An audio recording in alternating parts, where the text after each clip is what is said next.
안녕하세요. 10월 12일부터 18일까지 6박 7일 일정으로 이스라엘을 일주하는 열린다 성경 스터디 투어를 진행합니다.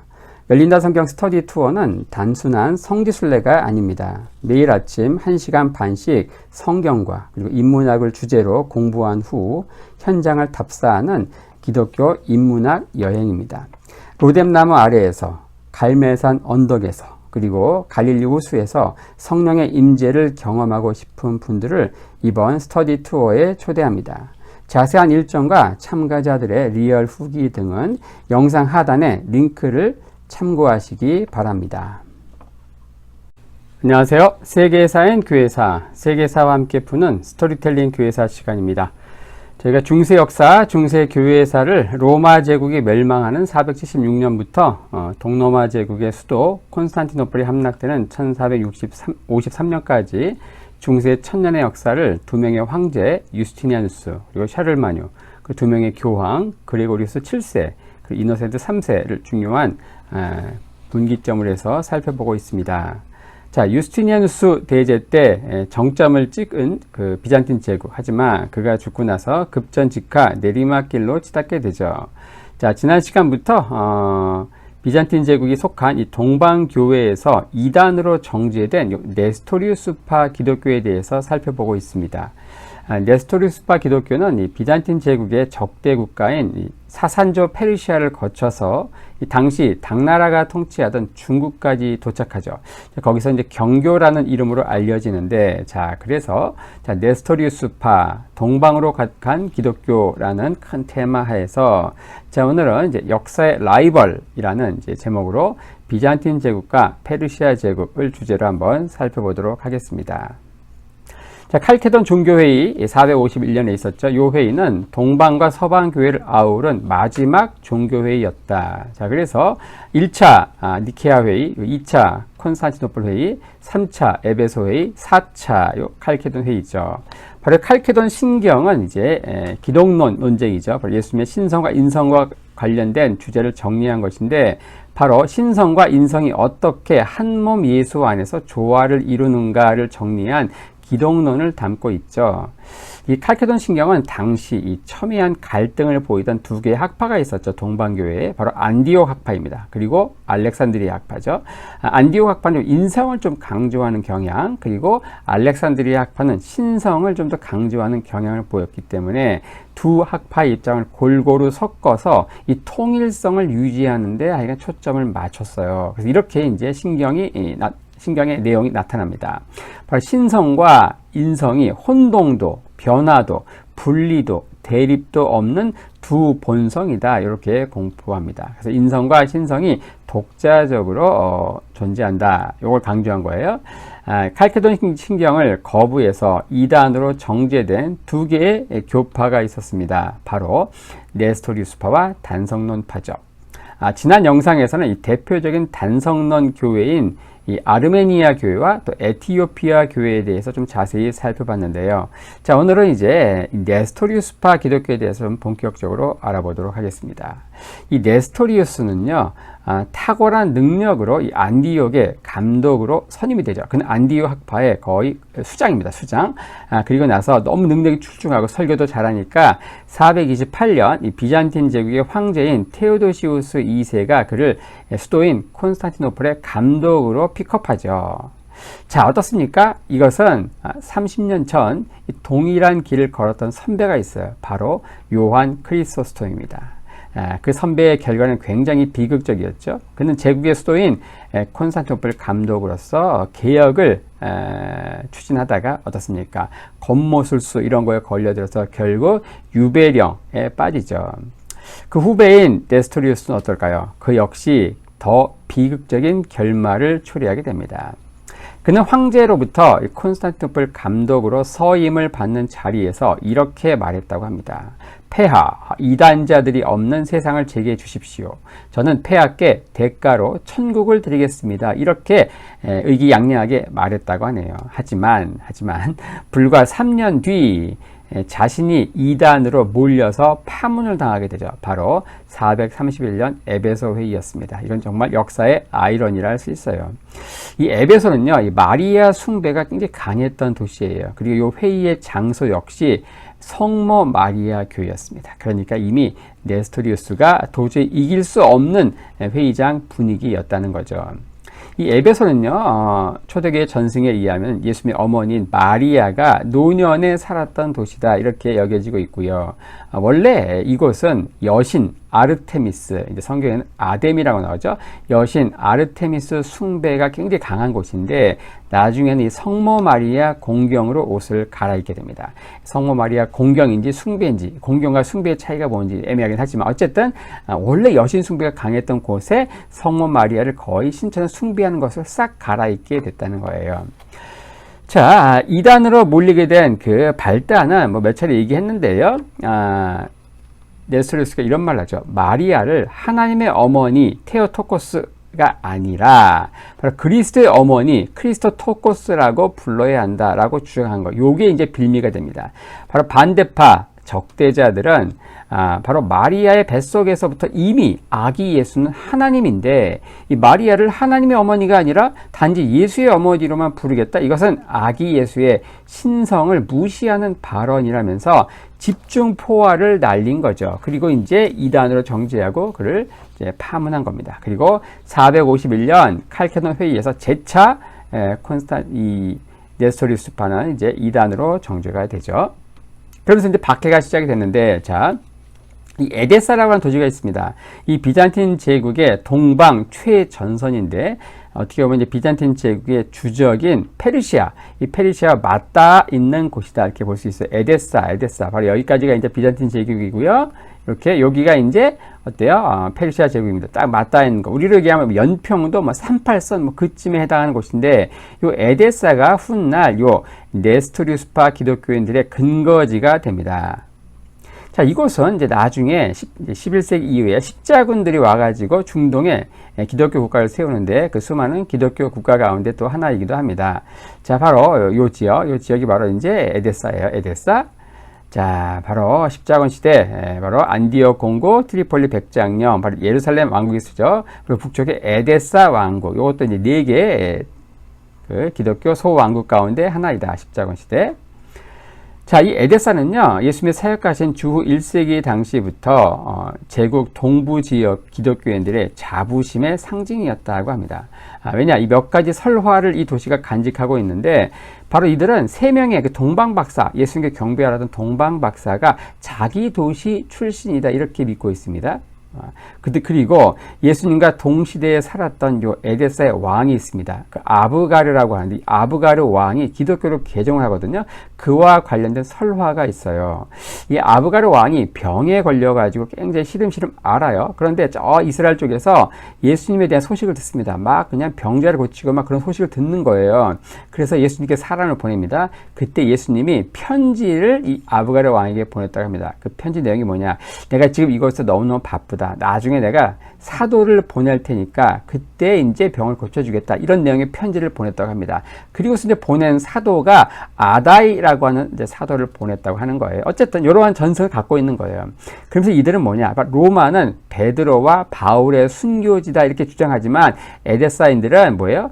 예수가 친히 편지를 보내 축복한 곳이 우리 도시다. 그러한 정말 감당할 수 없는 프라이드가 있는 것이죠. 자, 451년 이제 칼케돈 회의에서 이 에데사는 어때요? 회의 이후에 네스토리우스파가 이제 이단으로 정제되죠. 그 이후에 에데사는 요 네스토리우스파의 근거지가 됩니다. 그리고 489년 비잔틴의 제노 황제는요, 에데사에 있는 네스토리우스파 신학교, 이 신학교를 폐쇄하고 네스토리우스파 기독교인들을 추방하는 추방령을 내립니다.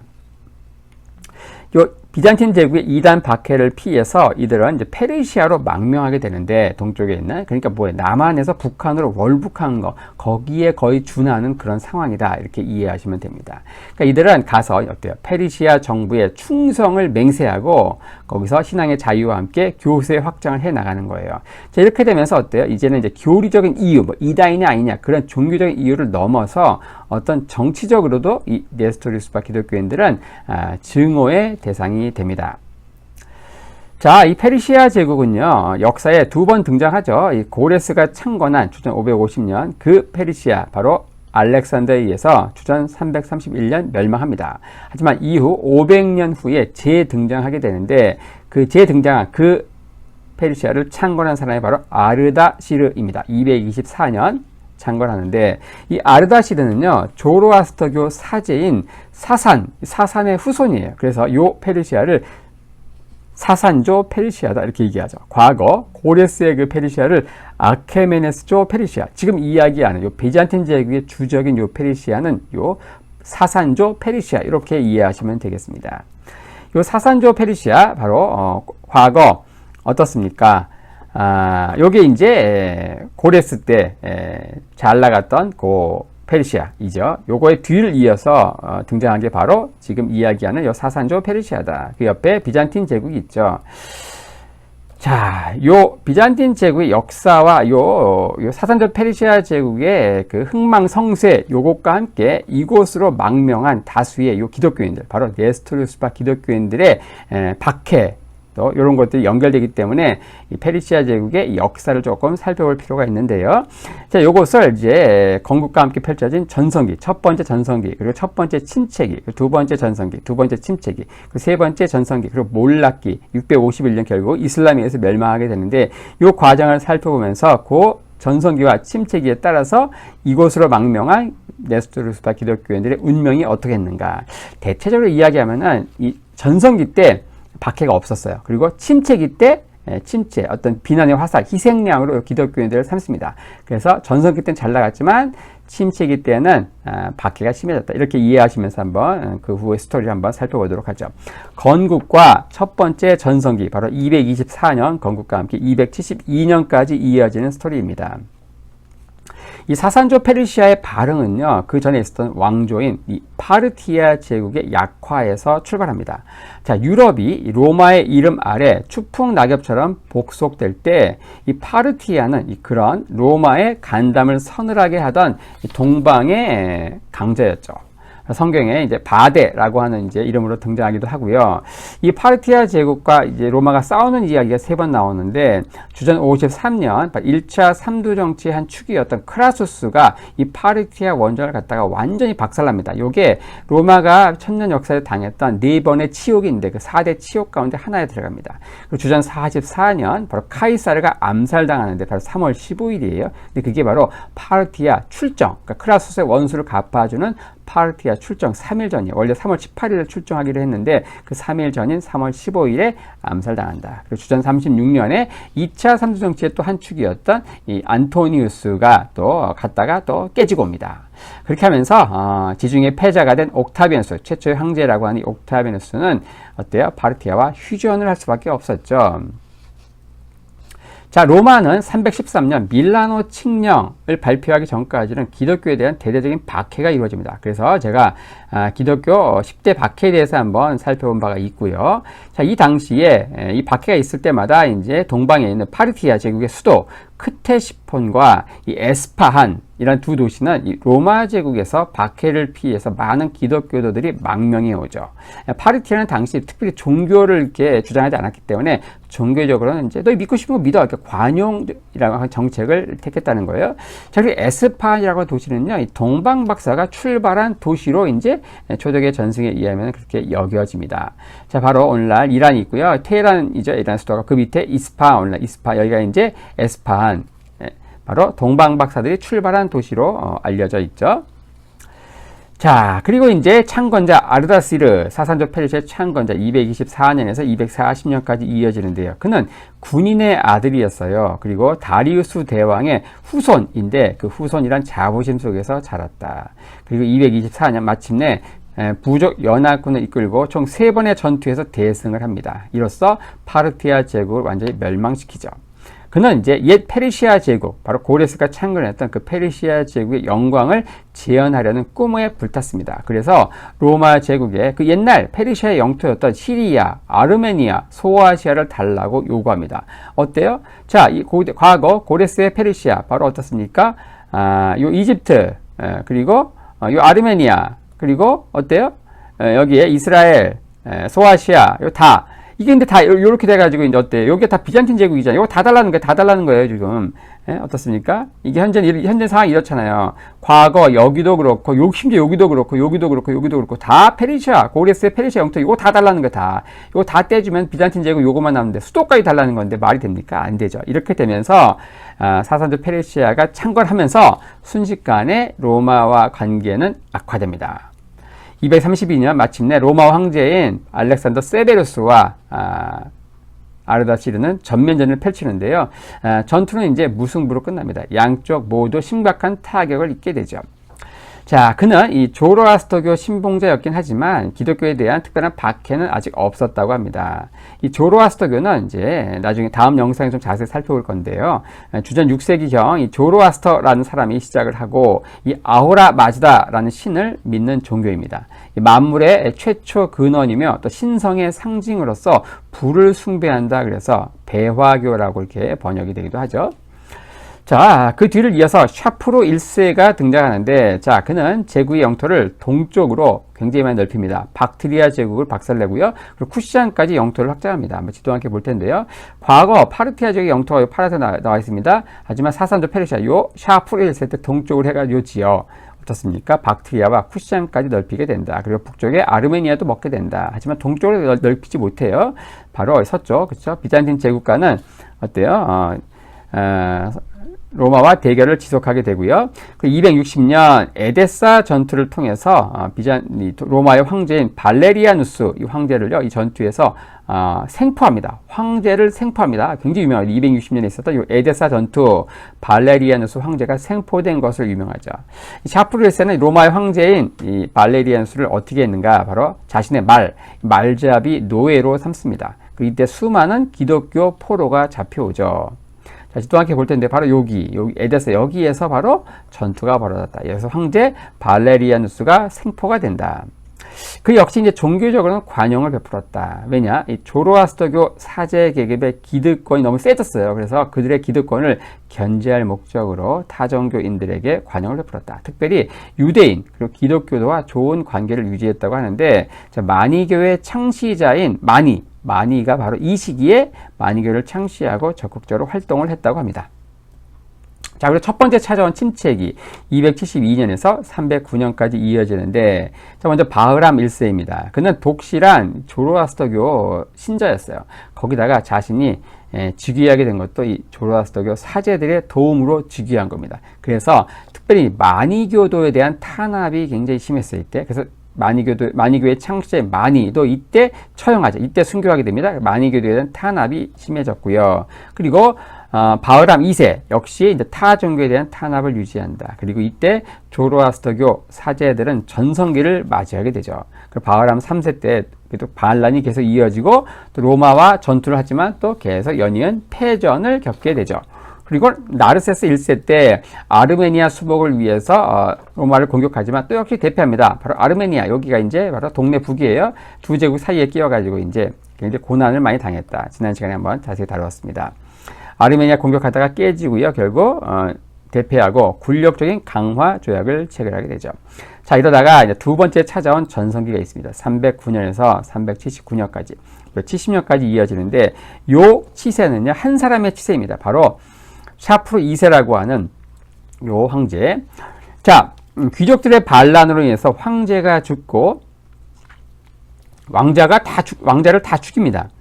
그리고 왕비 뱃속의 아이, 당시 임신 중이었거든요. 그 아이만 살려주는 거예요. 배를 갈라가 죽일 수는 없잖아요. 그래서 이 귀족들이 반란을 일으키고서 왕비 뱃속의 아이를 왕으로 선포합니다. 그리고 왕비 배 위에다가 왕관을 얹고서 이제 여기 왕이다 이렇게 선포하는 거예요. 근데 이 아이가 태어나가지고 나중에 이 사산조 페르시아의 최고 전성기를 이끈 속칭 대왕의 칭호를 받는 인물이 되죠. 근데 같은 시기에 로마에도요, 콘스탄티누스 대제가 통치하거든요. 그래서 동방과 서방에 한쪽은 대왕, 한쪽은 대제가 통치한 이러한 그런 상황들이 펼쳐집니다. 이 콘스탄티누스 대제의 즉위를 축하하면서 이 샤프로 2세는 어떤 보물 상자를 보냈어요. 근데 그 콘스탄티누스 대제가 이 보물을 받고 이 보물의 정체를 알고 나서 즉시 무릎을 꿇었다고 하네요. 그 보물이 뭔가? 바로 300년 전 아기 예수를 경배하러 갔던 동방박사들의 유골이 담긴 상자였다는 겁니다. 자, 콘스탄티누스 대제는요, 이후 이 베들레헴에 있는 예수님 탄생교회를 짓고 나서 거기에 동방박사 성화를 그리게 하는데, 자, 그럼 재미난 게 614년 페르시아가 이스라엘을 침공해 오거든요. 그래서 많은 교회당이 불탑니다. 근데 베들레헴에 있는 그 탄생교회는 불타지 않아요. 왜냐? 그곳의 벽화에 이 페르시아 복장을 한 이 동방박사 그림을 보고서 이 페르시아인들이 이 교회를 태우지 않은 거예요. 어쨌든 자기네하고 비슷한 옷을 입고 있으니까 이 교회는 우리하고 무슨 관련이 있나 보다 해가지고 태우지 않은 것이죠. 자, 614년 페르시아가 바로 이스라엘, 시리아, 안디옥, 이집트 딱 공격을 하면서 이때 이제 많은 교회들이 이제 예루살렘에 이스라엘에서 불탈 때 베들레헴의 탄생교회가 불타지 않았다. 자, 근데 이 샤프르 2세의 통치기에 이 페르시아 제국 내에 이 기독교인들의 운명, 바로 네스토리우스파 기독교인들의 운명을 바꾸는 엄청난 사건이 발생합니다. 그건 바로 잘 아시는 대로 로마 제국에서 이 밀라노 칙령이 발표가 되죠. 313년이죠. 그 이후에 4분 오열된 이 제국을 콘스탄티누스가 통일합니다. 그리고 324년. 그리고 기독교라는 통치 이데올로기로서 제국을 통치하게 되는데, 자, 어떻습니까? 바로 4개 제국이 넷으로 나뉘어 있어서 로마 제국이 바로 동쪽과 서쪽으로 딱 나와가지고 동방의 정제, 동방의 부제, 서방의 정제, 서방의 부제 이런 식으로 나뉘어 있어요. 이거를 하나로 통일한 게 누구예요? 콘스탄티누스예요. 그리고 기독교로 통치 이데올로기를 삼았다는 거예요.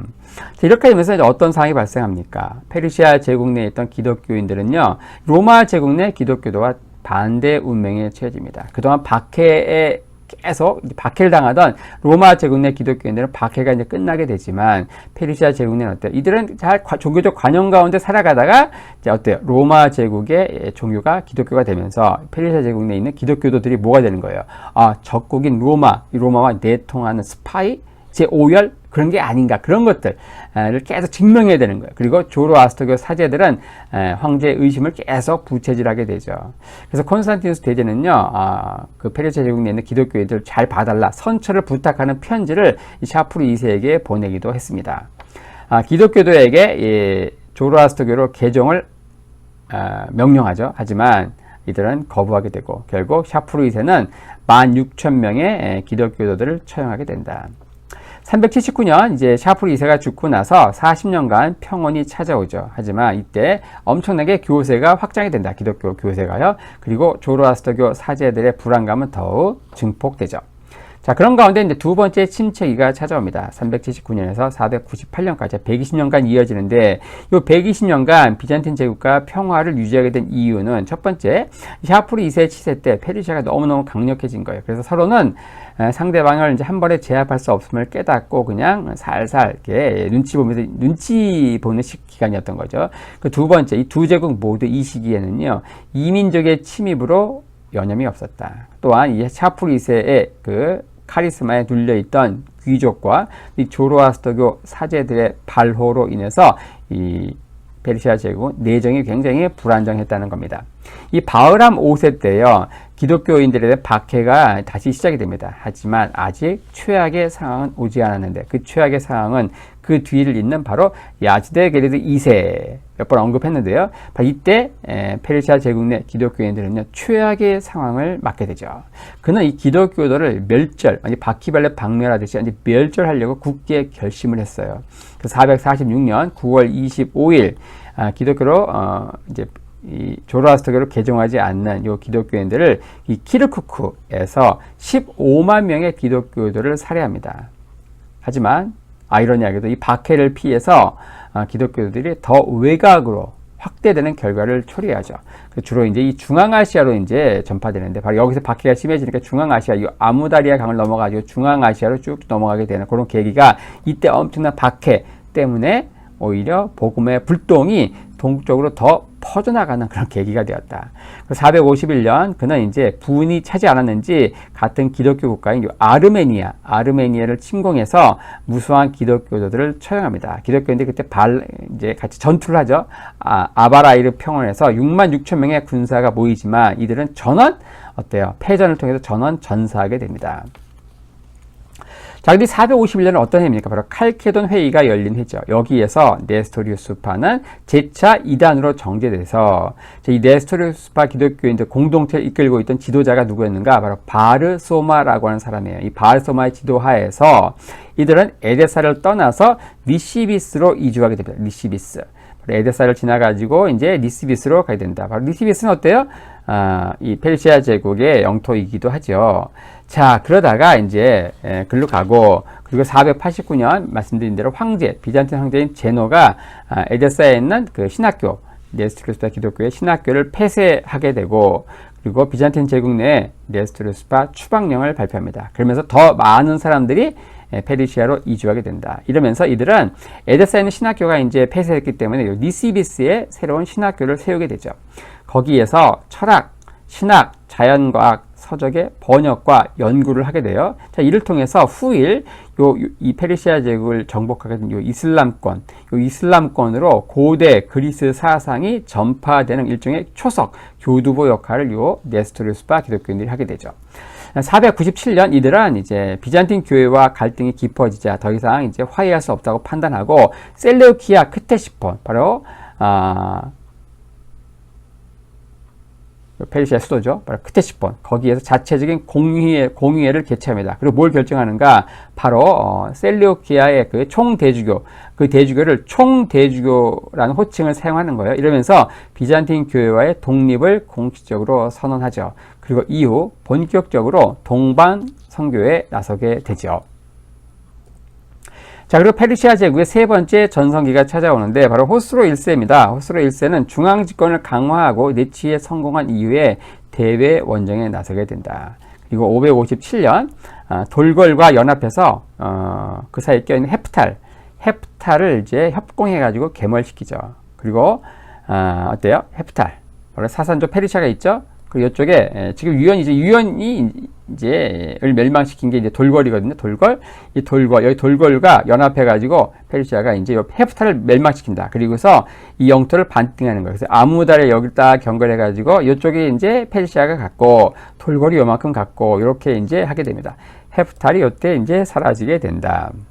그리고 비잔틴 제국과는 계속 전쟁을 하지만 우열을 가리지 못하고 수십 년 전쟁을 지속하게 되죠. 그리고 그 뒤를 잇는 호스로 2세 때 그는 이제 한때 제위에서 이제 쫓겨나게 되는데요. 비잔틴 황제인 마우리키우스 황제의 도움으로 제위에 복귀하게 됩니다. 그런데 이 비잔틴 제국에서 이 마우리키우스를 죽이고 포카스라는 사람이 쿠데타를 하거든요. 그러니까 이후 자신의 은인의 원수를 갚는다는 명분으로 이 비잔틴 제국을 침공하게 되죠.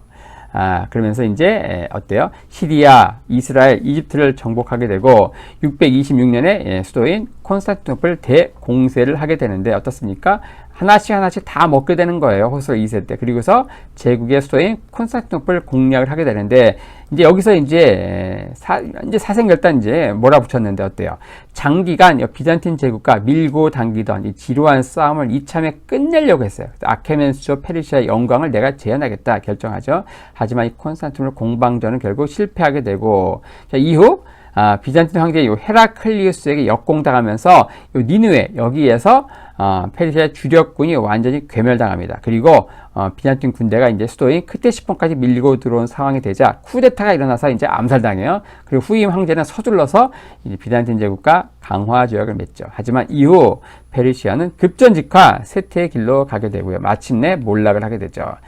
자, 마지막 황제가 누굽니까? 바로 야지데게르드 3세인데 이때 바로 이제 이슬람이 창시하게 되죠. 610년. 그리고 632년부터 61년까지 이미 살펴봤죠. 4명의 정통 칼리프 시대를 거치면서 꾸란 아니면 칼이라는 슬로건 아래 질풍노도와 같은 이슬람의 팽창에 대해서 한번 살펴봤습니다. 바로 무함마드가 죽을 때 이슬람 제국, 그리고 4명의 칼리프가 통치할 때 이제 정복한 지역. 여기가 어때요? 여기가 어디예요? 여기가 바로 페르시아 제국입니다. 페르시아 제국 바로 이때 무너지는 거예요. 이때 무너집니다. 자, 바로 야지데게르드 3세 때 636년 까디시아 전투에서 1차전 붙고요. 본 게임은 642년에 있었던 나하반드 전투, 여기서 페르시아 주력군이 이슬람 군대에게 완전히 괴멸적인 패배를 당하고 황제는 어디에요? 도망가요. 동쪽 메르브로 도망가는데 거기에서 암살당하면서 제국의 역사는 끝이 난다.